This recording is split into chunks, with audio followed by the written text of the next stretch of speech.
यहाँ पे हमारे साथ स्टूडियो में भी हैं, उनके भी आंकड़े हम आपको दिखा देते हैं पहले कि वो क्या कह रहे हैं। ये आपकी स्क्रीन पर 31 सीटें आपने मिलती दिखाई हैं बीजेपी को सौराष्ट्र में, उत्तर गुजरात में 33, मध्य गुजरात में 19, दक्षिण गुजरात में 20, यानी कि कुल मिलाकर 103 सीटें हासिल कर रही है बीजेपी। आचार्य शील भूषण शर्मा जी के हिसाब से ज्योतिषी हैं और उनका ये उनकी भविष्यवाणी है, कांग्रेस को वो 57 सीटें पाते हुए दिखा रहे हैं और अन्य 22 सीटें हासिल करते हुए आपके हिसाब से, यानी कि जो बीजेपी को नुकसान हो रहा है वो अन्य को जा रहा है आपके हिसाब से। खैर बहरहाल नरेंद्र मोदी इस कैंपेन को लीड कर रहे हैं और आपके हिसाब से भी वो मुख्यमंत्री बन रहे हैं, ये तय है। उनकी कुंडली क्या कहती है, सबसे पहले संक्षेप में ये जान लेते हैं। देखिए, नरेंद्र मोदी जी की जो प्राप्त कुंडली है उसके हिसाब से उनका जन्म 17 सितंबर 1950 को 11 बजे दिन में मेहसाणा में हुआ था और उस समय जो वृश्चिक लग्न और वृश्चिक राशि का उदय हुआ था उनके जन्म के समय में, सामान्य रूप से मंगल भी बैठा हुआ था उसी घर में, लग्न में, यानी लग्न में मंगल बैठा हुआ चंद्रमा का नीचभंग कर रहा था, नीचभंग राजयोग बना हुआ था, रोचक महापुरुष योग में इनका जन्म होता है। और कर्क राशि में जो उच्च का गुरु होता है वो चंद्रमा से केंद्र में होने के कारण गुरु भी नीचभंग कर रहा है चंद्रमा का, यानी 2 नीचभंग राजयोग।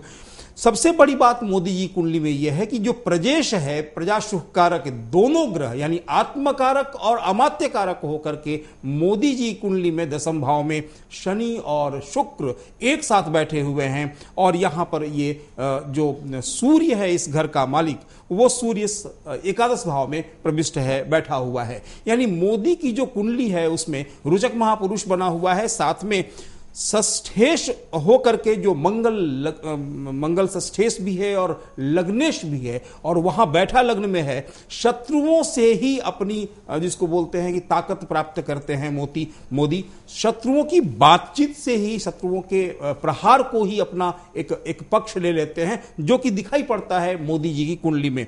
मोदी जी कुंडली में जो इस समय वर्षफल चल रहा है वो बड़ा अच्छा चल रहा है। मोदी कुंडली में एक बहुत विशेष बात है कि जहां वृश्चिक लग्न के लिए शनि अकारक होता है, शनि जहां वैरी हो जाता है, मोदी जी कुंडली में आत्मकारक होने के चलते, और सबसे बड़ी बात है कि कारकांश में शनि बैठा हुआ है, कारक भाव आत्मकारक में बैठा हुआ है, मीन राशि में धनु राशि में बैठा हुआ है, बृहस्पति की राशि में बैठा हुआ है आत्मकारक होकर के। और ऐसी स्थिति में अगर कुंडली देखा जाए तो कारकांश है यदा सौरी, यदि कारकांश में सॉरी मतलब शनि बैठ जाता है तो मृत्यु लोके प्रसिद्ध युग, मृत्यु लोक में व्यक्ति को प्रसिद्ध कर देता है। महताम कर्मणावृत्ति, बड़े बड़े कर्म कराता है। जिस समय सूर्य आया था इनकी दशा में उस समय से ही लगातार, और जिसमें शनि आया था शुक्र में उस समय ही पहली बार प्रधानमंत्री मुख्यमंत्री बने थे नरेंद्र मोदी 2001 में, 2001 में शुक्र में शनि, और सबसे बड़ी बात है कि इनकी उसी समय ऊंचाइयां शुरू हो चुकी थी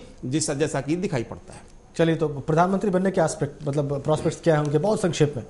प्रधानमंत्री बनने के लिए सामान्य रूप से ऐसा है कि दशा चल रही है वृश्चिक राशि पर, शनि की 7.5 है। 7.5 का ये फेज जो पहला फेज है वो थोड़ा सा कष्टकर हो सकता है अगर केंद्रीय सत्ता की बात करें, लेकिन मध्य 7.5 इनके लिए उन्नति कारक होगा और प्रधानमंत्री बनेंगे ऐसा इनकी कुंडली बतलाती है। चलिए, बालाजी जो है वो हमारे साथ थोड़े समय के लिए, उनकी बात पूरी सुन लेते हैं। पूरे गुजरात चुनाव का जो है आपका अनुभव क्या रहा, बहुत संक्षेप में बालाजी। देखिए, पूरे गुजरात चुनाव में एक बात तो तय है कि नरेंद्र मोदी के पक्ष में एक अपार जन समर्थन देखने को मिला, गांवों में भी शहरों में भी। लेकिन वहाँ एक मुद्दा निश्चित रूप से बड़ा गंभीरता पूर्वक लोगों ने उसको लिया और कांग्रेस ने भी मोदी के खिलाफ इस मुद्दे को ज्यादा जोर शोर से उभारा कि गांवों का वो अपेक्षित विकास नहीं, गांवों का विकास नहीं हो पाया। कांग्रेस कहती है गांव बिल्कुल अविकसित हैं और वो विकास की किरणों से काफी दूर हैं। लेकिन इसे ये कहा जाए कि बीजेपी ने जो विकास का मुद्दा, नरेंद्र मोदी के विकास के नारे को जो प्रोजेक्ट किया था उसको कहीं ना कहीं न्यूट्रलाइज करने की कांग्रेस की कोशिश थी। तो इस बार जो पूरा चुनाव रहा नरेंद्र मोदी के विकास वर्सेस कांग्रेस के विकास के दावों को झुठलाने की कोशिश के बीच में। तो मैंने पहले भी कार्यक्रम में कहा था कि जो गांव का सचमुच वो विकास नहीं हो पाया जो सूरत और बड़ौदा और गांधीनगर, अहमदाबाद जैसे शहरों का हुआ। लेकिन गांव के विकास को आप इस बात से नहीं जोड़ सकते कि वहां मॉल नहीं बने, वहां 5 स्टार होटल नहीं बने। अगर एग्रीकल्चरल मोटे तौर पर आप ये कह सकते हैं कि नरेंद्र मोदी का विकास का दावा सही था जमीन पर। मिला आपको, विकास मिला वहां पे? विकास बिल्कुल मिला।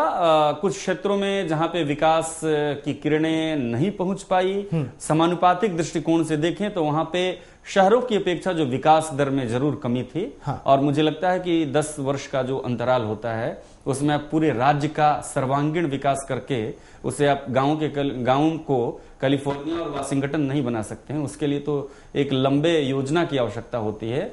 और मुझे नहीं लगता कि चाहे वो नरेंद्र मोदी हो या गुजरात का दूसरा ही कांग्रेस का ही वहां पे कोई मुख्यमंत्री बन जाए और उसे हम सीमा में बांधे कि आप 10 साल के अंदर ये करके दिखा दीजिए, गड्ढे को आप भर भी दीजिए, उसके ऊपर तालिका बना दीजिए, तो बड़ा मुश्किल होगा।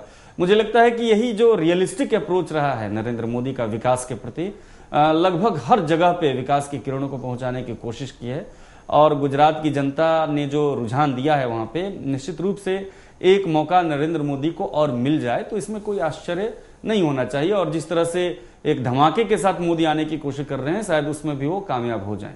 चलिए, धमाके के साथ अगर मोदी आने की कोशिश करें शायद उसमें कामयाब हो जाए। यानी कि बालाजी का ये आकलन है कि मोदी के पक्ष में लहर है और मोदी के पक्ष में मतदाता घर से बाहर निकला है। और आचार्य शीलभूषण शर्मा जी ने जो प्रोजेक्शंस दिए हैं इसके लिए आपका बहुत धन्यवाद शीलभूषण जी। 20 तारीख को आप एक बार फिर से हमारे स्टूडियो में होंगे, हम आपसे बात करेंगे और आपके आंकड़ों की सच्चाई उस दिन सामने आ जाएगी। लेकिन आंकड़े जो हमारे हैं, आपका बहुत धन्यवाद स्टूडियो में आने के लिए। और बालाजी, आपका भी ब्रेक के लिए हम यहाँ रुकेंगे, लेकिन हमारे साथ विनोद जोशी जी, सेफोलॉजिस्ट, इस वक्त स्टूडियो में हैं। डॉक्टर HK सिंह हैं हमारे मुख्य संपादक, ब्रेक के बाद हमारे साथ होंगे। और बीजेपी और कांग्रेस दोनों के ही नेता और उनके प्रतिनिधि इस चर्चा में हमारे साथ होंगे। छोटे से ब्रेक के लिए रुकेंगे।